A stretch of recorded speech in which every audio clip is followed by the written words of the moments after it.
नमस्कार, मी डॉक्टर चंद्रशेखर हाळिंगे. मी सायकियाट्रिस्ट म्हणजे मनोविकार तज्ज्ञ म्हणून गेली 15 वर्ष मिरज येथे प्रॅक्टिस करत आहे. आजचा एक विषय आहे तो म्हणजे उदासीनतेचा आजार, यालाच इंग्लिशमध्ये डिप्रेशनचा आजार असं आपण म्हणू शकतो. डिप्रेशनमध्ये प्रमुख लक्षणे अशी दिसतात की पेशंट म्हणतो मला उदास वाटतं, निराश वाटतं, काहीच करण्याची इच्छा होत नाही. पूर्वी तो पेपर वाचणे, खेळायला जाणे अशा गोष्टी जो करत होता, ज्या गोष्टीमध्ये त्याला आनंद मिळत होता त्या गोष्टी तो करायचं टाळायला लागतो.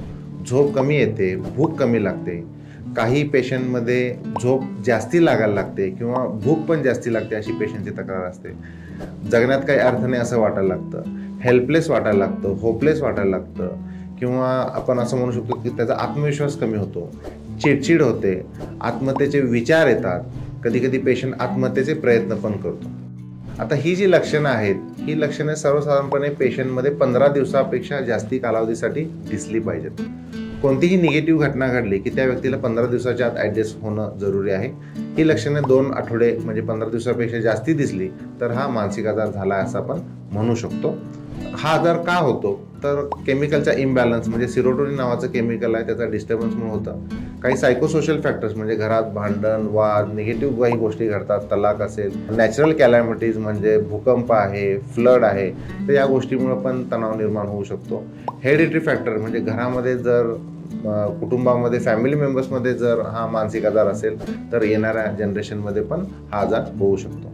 ट्रीटमेंट ऑप्शन्स भरपूर उपलब्ध आहेत, म्हणजे ड्रग थेरपी म्हणजे औषधोपचार, काउन्सिलिंग, हिप्नोथेरपी म्हणजे संमोहन आणि नवीन थेरपी जे RTMS म्हणजे रिपिटेटिव्ह ट्रान्सक्रॅनियल मॅग्नेटिक स्टिम्युलेशन या मेथडचा आपण वापर करू शकतो. योगा, प्राणायाम, मेडिटेशन, एक्झरसाइज, छंद जोपासणे हे सगळे वेगवेगळे ऑप्शन्स अवेलेबल आहेत.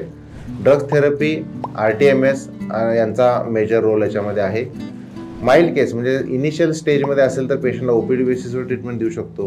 काही पेशंटना आत्महत्येचे विचार येतात आणि तो प्रयत्न केला असेल तर अशा लोकांना ॲडमिट करून ट्रीटमेंट देणं हे आवश्यक आहे. नवीन ट्रीटमेंट ऑप्शन तो म्हणजे RTMS म्हणजे रिपिटेटिव्ह ट्रान्सक्रॅनियल मॅग्नेटिक स्टिम्युलेशन. याच्यामध्ये मेंदूमध्ये आम्ही मॅग्नेटचा वापर करून मॅग्नेटिक फील्ड तयार करतो. मेंदूच्या प्रीफ्रंटल कॉर्टेक्स म्हणजे पुढचा भाग जो आहे तिथं न्यूरॉन्स किंवा पेशी ॲक्टिवेट करतो आणि त्यामुळे सिरोटोनिन किंवा केमिकलची लेवल ही नॉर्मल होण्यास मदत होऊ शकते. औषधोपचारामध्ये अँटी डिप्रेशनचा, अँटी एन्झायटीचा वापर करून आपण ट्रीटमेंट देऊ शकतो. आणखी मानसिक आजारांसाठी माहिती हवी असेल तर तुम्ही आमचे चॅनल निर्मल हॉस्पिटल मिरज या यूट्यूब चॅनल आहे, इंस्टाग्राम किंवा फेसबुक अकाउंट आहे, तर तिथं तुम्ही लाईक करा, सबस्क्राईब करा, शेअर करा, फॉलो करा.